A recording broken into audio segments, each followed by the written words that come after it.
Welcome to this explainer. Okay, let's just dive right in. I want to introduce you to someone you might actually recognize. We're going to call her Lucia. Now, Lucia is that highly prepared student we all know. I mean, all semester long, she's color-coding her grammar workbooks, memorizing these incredibly complex vocabulary lists, and absolutely nailing her verb conjugations. So, naturally, she walks into her exam feeling ready to dominate. But when she gets her paper back, total shock. Despite having an 88% vocabulary average in class, Lucia scores a completely frustrating 18 out of 40 on her timed essay. She looks at her script, totally demoralized, thinking, wait, I know so much more Spanish than this. And honestly, she did. Her issue absolutely wasn't a lack of Spanish knowledge. It was an execution error. And that brings us to a really fascinating question. If you know the language perfectly well, why are your essay marks staying so stubbornly average? Like, why does a student who can confidently debate the subjunctive in class suddenly write an essay that feels, well, repetitive, disorganized, or completely off topic? Well, today we are going to completely dismantle this mystery. We'll be looking at the hidden essay gap, what examiners actually want, the 10-minute blueprint, the trap of complexity without clarity, and finally, reusable themes and evidence. All right, section 1, the hidden essay gap. Let's figure out why Lucia scored that 18 out of 40. So, here is the harsh reality of that gap. You aren't scoring low because your Spanish is bad. You're scoring low because executing an essay requires deliberate structural decisions, not just reciting language knowledge.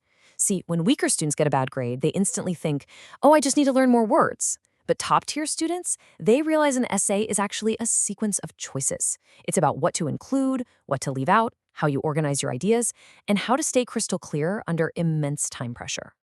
You've got to stop treating your essay like it's a giant vocabulary test and start treating it like a strategic argument. Now, does grammar matter? Absolutely, of course it does. But grammar without structure? That just turns into complicated, confusing writing. Think about it. Knowledge without execution just stays entirely invisible to the examiner. Moving right along to section 2, what examiners actually want. If essays are truly testing your decision-making, we need to know exactly what examiners are looking for when they sit down to read your script. Spoiler alert, they aren't just sitting there with a highlighter counting your rare words. They actually have a mental checklist. First, are you answering the exact question? Not just dumping everything you know about a general topic, but answering the specific task. Second, are you building a real argument? Using a logical point, evidence, evaluation, link structure.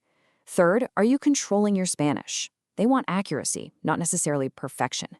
And fourth, does it feel deliberate? Are your examples chosen specifically to support your argument, or are you just throwing in random facts you crammed the night before? Okay, section 3, the 10-minute blueprint. Now, most students think planning just slows them down, so they panic and start writing their intro the second the clock starts. That is a massive mistake. Poor planning is exactly what makes writing feel so incredibly painful halfway through. But if you take just 10 minutes to decode the prompt, breaking it down into topic, task, and hidden focus, establishing your position, and building your arguments before you write without editing, you immediately stop describing and start deciding. Like, if the topic is social media, maybe the hidden focus is actually improved communication among young people. Catching that right away saves you from writing a totally irrelevant paragraph about, say, online shopping. Just look at this thesis formula. Although X is true, overall Y because Z. It's simple, but it instantly forces you to take a definitive, balanced position. And let me tell you, examiners love balance. Instead of writing something flat like, technology has advantages and disadvantages, you write, although technology offers daily autonomy, overall it can generate digital dependence because, boom, you're not summarizing anymore. You are actually arguing. Next up, section 4, complexity without clarity. Okay, honestly, have you ever written a sentence like this? We all have.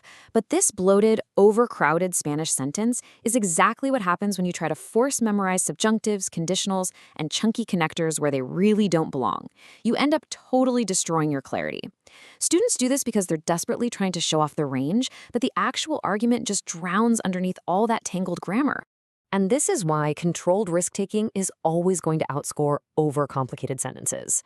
If you compare the forced grammar to clear, purposeful choices, like aunque la tecnología ofrece ventajas claras, también puede generar nuevos problemas, it's the exact same argument, but with infinitely more control. Strong essays don't sound advanced just because they cram in more grammar. They sound advanced because the grammar perfectly supports the point being made. A great trick here is the remove one test. Use it to audit your work. If you delete an extra connector or simplify a clause and the sentence survives perfectly fine, yeah, you've never actually needed it. Use the subjunctive because your meaning actually requires it, like you're expressing doubt or a possibility, not just because you think the mark scheme demands a subjunctive in paragraph 2. Remember, complexity without clarity is not going to impress an examiner. Finally, Section 5, reusable themes and evidence. One reason exam prep feels so frustrating is that students tend to memorize lists by topic. You've got a list for family, a list for technology, a list for the environment, but then the prompt surprises you and you freeze. Instead of cramming these isolated topic lists, you've got to build a transferable academic vocabulary around core themes. Things like cause and effect, individual versus society, or long-term consequences. You can use those exact same analytical frames whether you're writing about a film, a piece of literature, or modern society. Notice the difference here. A descriptive approach just tells the examiner what you memorized, but an analytical frame, that shows the examiner how you think, going from technology is bad because it creates dependence to, although it offers autonomy, it can also generate dependence. It's the exact same topic, but an entirely different level of intellectual maturity. And the exact same rule applies to your cultural references. Top-tier essays use contextual evidence strategically to answer the question, why does this matter? Weak essays just drop in random facts as passive decoration. Like, students love creating a completely separate cultural paragraph just to prove they know a random fact about Spain or Latin America. But if that fact doesn't connect to your argument, it's useless. Good evidence evaluates. It actively pushes your point forward. So, to wrap all of this up, you simply cannot collect enough vocabulary to save a badly structured essay. It's just not possible. You have to shift away from hoping the right topics appear on exam day and start practicing the structural decisions you know you're going to have to make. Plan your argument, lock in your position, and use language precisely to support that position under pressure. Next time you sit down to write a practice paper, I want you to ask yourself a really simple question. Are you writing to impress, or are you writing to communicate? Because if you write to communicate a clear, balanced, and deliberately structured argument, that is exactly how you bridge the hidden gap. Leave average scores in the dust and claim that top grade. Go execute those decisions.